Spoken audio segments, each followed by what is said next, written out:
Olá, alunos! Bem-vindos à nossa aula sobre ferramentas essenciais para a gestão e melhoria de processos.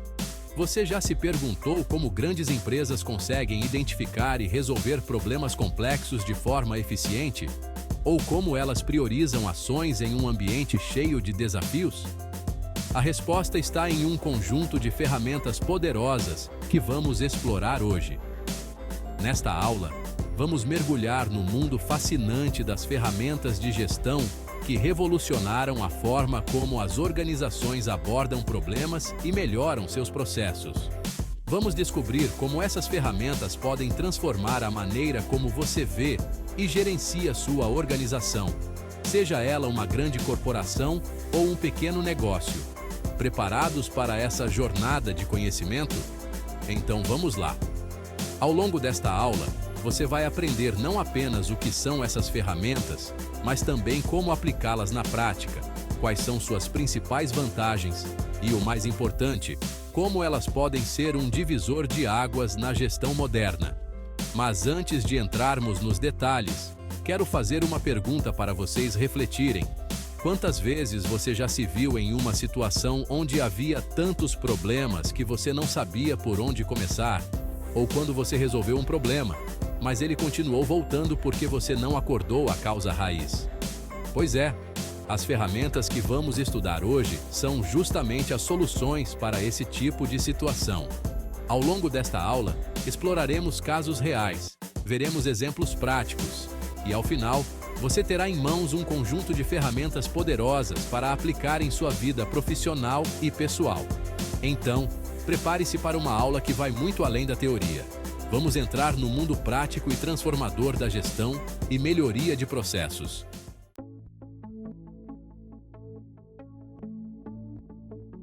Vamos começar nossa jornada com uma ferramenta poderosa para priorização de problemas e ações: a matriz GUT. Mas o que exatamente é GUT? Não estamos falando de intuição ou feeling. GUT é um acrônimo para gravidade, urgência e tendência. Imagine que vocês são gestores de uma empresa que está enfrentando múltiplos desafios. Como decidir qual problema atacar primeiro? É aí que a matriz GUT entra em ação. A matriz GUT foi proposta por Charles H. Kapner e Benjamin B. Trago em 1981 como uma ferramenta para a solução de problemas. Ela nos permite priorizar ações de forma racional, considerando 3 aspectos críticos de cada problema. Gravidade. Qual é o impacto do problema se não for resolvido? Urgência. Quanto tempo temos antes que a situação piore? Tendência. Se não fizermos nada, o problema vai piorar, melhorar ou se manter. Cada um desses aspectos é avaliado em uma escala de 1 a 5, onde 1 é o menor impacto e 5 o maior. Mas como isso funciona na prática? Vamos ver um exemplo. Imagine que vocês são donos de uma cafeteria e estão enfrentando 3 problemas. A máquina de café está apresentando defeitos constantes, a decoração da loja é um pouco antiga, e não há um bom entendimento do retorno sobre investimento em campanhas de marketing. Vamos avaliar cada problema usando a matriz GUT, máquina de café com defeitos. Gravidade, 5. Extremamente grave, pois afeta o produto principal. Urgência, 5. Precisa ser resolvida imediatamente. Tendência, 4. Vai piorar rapidamente se não for resolvido. Total, 5 vezes 5 vezes 4 igual a 100. Decoração antiga, gravidade. 2. Pouco grave, não afeta diretamente as vendas. Urgência, 2. Pode esperar um pouco. Tendência, 2. Vai piorar lentamente. Total, 2 vezes 2 vezes 2 igual a 8. Falta de entendimento do ROI de marketing, gravidade. 3. Grave, pois afeta a eficiência dos investimentos. Urgência, 3. Precisa ser resolvida em médio prazo. Tendência, 2. Pode piorar lentamente. Total, 3 vezes 3 vezes 2 igual a 18. Multiplicando os valores de G, U e T para cada problema, obtemos a pontuação final. Quanto maior a pontuação, mais prioritário é o problema. Neste caso, fica claro que o problema da máquina de café deve ser resolvido primeiro, seguido pela análise do ROI de marketing e, por último, a renovação da decoração. A beleza da matriz GUT é sua simplicidade e eficácia. Ela nos força a pensar criticamente sobre cada problema e suas implicações, evitando que tomemos decisões baseadas apenas em percepções ou emoções do momento. Mas atenção, a matriz GUT não é uma fórmula mágica. Ela é uma ferramenta de apoio à decisão. O julgamento humano e o conhecimento do contexto são sempre essenciais. Use-a como um guia, não como uma regra inflexível. Agora, quero que vocês reflitam como a matriz GUT poderia ajudar em sua vida profissional ou pessoal. Que problemas você poderia priorizar usando essa ferramenta? Na próxima parte de nossa aula, exploraremos outra ferramenta poderosa que nos ajuda não apenas a priorizar problemas, mas a entender suas causas raízes. Prepare-se para conhecer o fascinante mundo do diagrama de Ishikawa.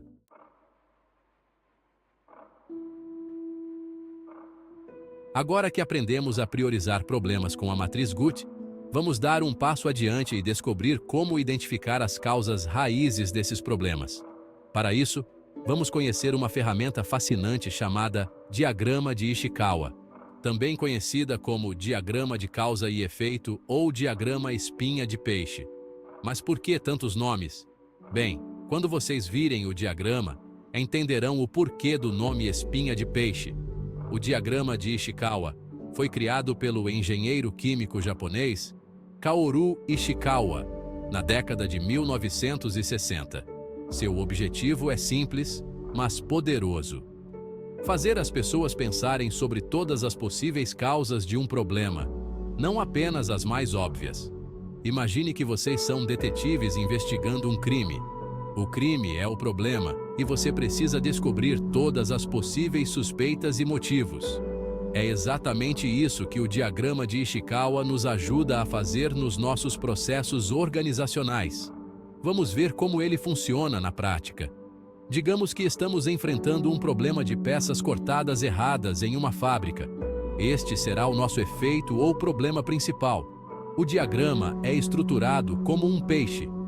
Na cabeça do peixe, colocamos o problema principal: peças cortadas erradas. A espinha dorsal do peixe representa as principais categorias de causas, conhecidas como os 6 M's: mão de obra, máquina, método, material, medida, meio ambiente. Cada uma dessas categorias se ramifica em espinhas menores, que são as causas específicas. Vamos preencher nosso diagrama. Mão de obra. Operadores revezam entre máquinas. Falta mão de obra especializada. Pessoal sem treinamento. Máquina. Serra amassada. Falta de lubrificação no eixo. Falta de manutenção preventiva. Método. Método de corte permite erros. Corte é manual. Não existe gabarito. Medida. Não existem indicadores de processo. Falta padronização das atividades. Meio ambiente. Piso baixo dificultar o encaixe da peça na máquina. Existe um degrau no setor. Material. Material escorregadio na esteira. Material tem superfície lisa. Entrega feita pelo fornecedor mais barato. Agora vem a parte mais interessante para cada causa. Perguntamos por quê, repetidamente até chegarmos à causa raiz. Por exemplo, por que os operadores revezam entre máquinas? Porque falta mão de obra especializada. Por que falta mão de obra especializada? Porque o pessoal está sem treinamento. Veja como olhamos a causa raiz: pessoal sem treinamento. Se resolvermos isso, provavelmente resolveremos as outras duas causas também. O poder do diagrama de Ishikawa está em sua capacidade de nos fazer pensar de forma abrangente e sistemática sobre as causas de um problema. Ele nos ajuda a evitar a armadilha de focar apenas nas causas mais óbvias ou nas que estamos mais familiarizados. Mas lembre-se, o diagrama é apenas o começo. Depois de identificar todas as possíveis causas, é preciso investigá-las, coletar dados e verificar quais realmente estão contribuindo para o problema. É aqui que outras ferramentas, como o diagrama de Pareto, que veremos a seguir, entram no jogo. Agora, quero que vocês pensem como o diagrama de Ishikawa poderia ajudar a resolver um problema persistente em sua organização ou até mesmo em sua vida pessoal. Que insights você poderia obter ao mapear todas as possíveis causas de um problema? Na próxima parte de nossa aula, vamos aprender como priorizar essas causas e focar nossos esforços onde eles realmente são importantes. Prepare-se para conhecer o poderoso diagrama de Pareto.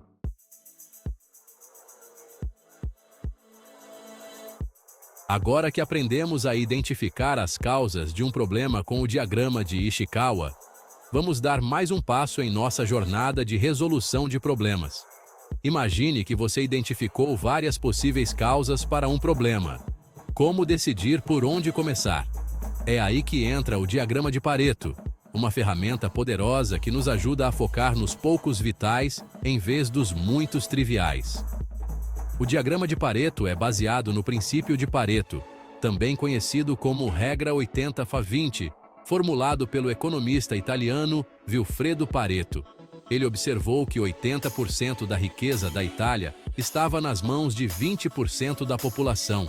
Mas o que isso tem a ver com resolução de problemas? Bem, esse princípio se aplica surpreendentemente bem em muitas áreas, incluindo a gestão de qualidade.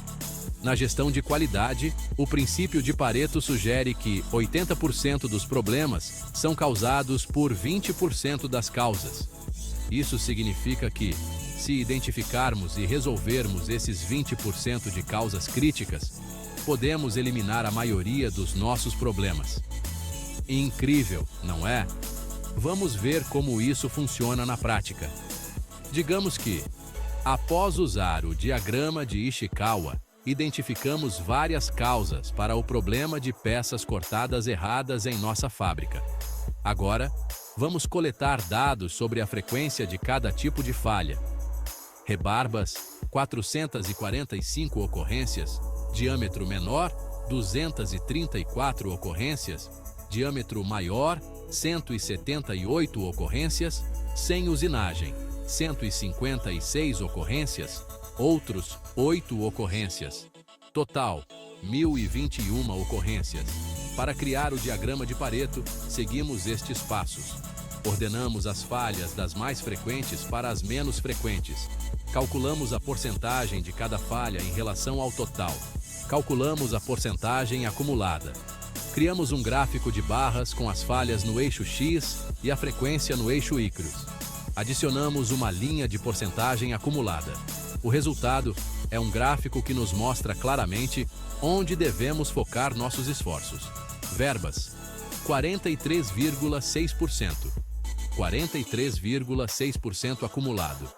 Diâmetro menor, 22,9%. 66,5% acumulado. Diâmetro maior, 17,4%. 83,9% acumulado. Sem usinagem, 15,3%, 99,2% acumulado. Outros, 0,8%, 100% acumulado. Observem como as duas primeiras causas, rebarbas e diâmetro menor, são responsáveis por 66,5% de todas as falhas. Se resolvermos apenas essas duas causas, podemos eliminar mais da metade dos nossos problemas. O diagrama de Pareto nos permite visualizar claramente onde estão nossos poucos vitais. Ele nos ajuda a separar os problemas importantes dos triviais, priorizar ações corretivas, mostrar onde concentrar nossos esforços para obter os melhores resultados, facilitar a comunicação dos resultados para a equipe e a gerência.